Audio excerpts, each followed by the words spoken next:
হত্যার বিচার আমরা চাই, আমরা কথা বলছি, অথচ এই পুলিশ আমাদের সাথে কোনো কথা শেখ হাসিনারে শাস্তি দেওয়ার জন্য 54 বছরের ইতিহাসে একটা অবৈধ মামলা, একটা শ্রেষ্ঠজনক এই মামলাই নাই।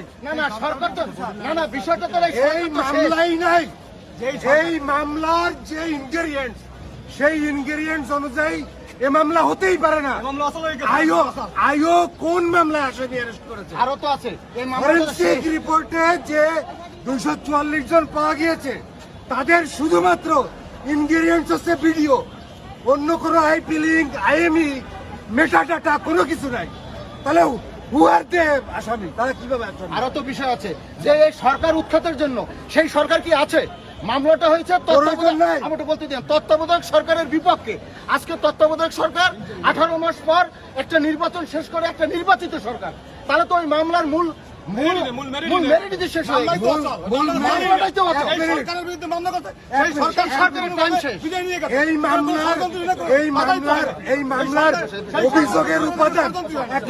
এই মামলার অভিযোগের উপাদান আর ওরই গর্বে ধারা চাইছে রাষ্ট্রদ্রোহী।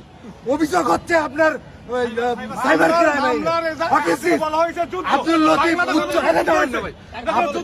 আব্দুল লতিফ উচ্চ আদালতের আব্দুল আজিজ এবং আব্দুল লতিফ ডিএলআর এই মামলা সম্পূর্ণ করা নিষেধ, কোনোভাবে এইটা পারে না। এবং বাদীর অপরাধ প্রমাণ করতে হবে। বাদী কি অপরাধ প্রমাণ করেছে? এখানে বাদীর অপরাধ প্রমাণ করতে হবে। আসামির বিরুদ্ধে যে অভিযোগ, সেটা বাদীর প্রমাণ করতে হবে। বাদী তো এই মামলার বাদীই নাই। এই মামলার বাদী উনি এখন নাই। এই মামলার মূল ইনগ্রেডিয়েন্টস মিস্টেক। আরো তো একটা বিষয় এই মামলা আর্জিতে যে 121 যে রাষ্ট্রদ্রোহী মামলা, বাংলাদেশের বিরুদ্ধে যুদ্ধ ঘোষণা করতে হবে। কোন আসামি বাংলাদেশের বিরুদ্ধে যুদ্ধ করতে? দেশের মধ্যে কোনো যুদ্ধ উপাদান আছে? যুদ্ধ হয় বহিঃশত্রুর বিরুদ্ধে, অন্য রাষ্ট্রের বিরুদ্ধে।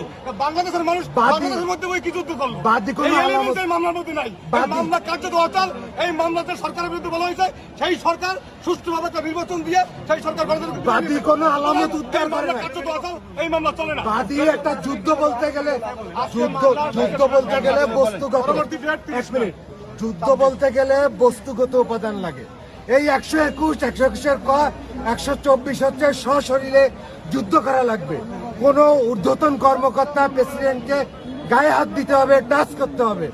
বাদী এই মামলায় কোনো ইনগ্রেডিয়েন্টস, আলামত উদ্ধার করে নাই। তাহলে কিভাবে এটা প্রমাণ হইল? অপরদিকে যান আপনি, এই একই দরখাস্তে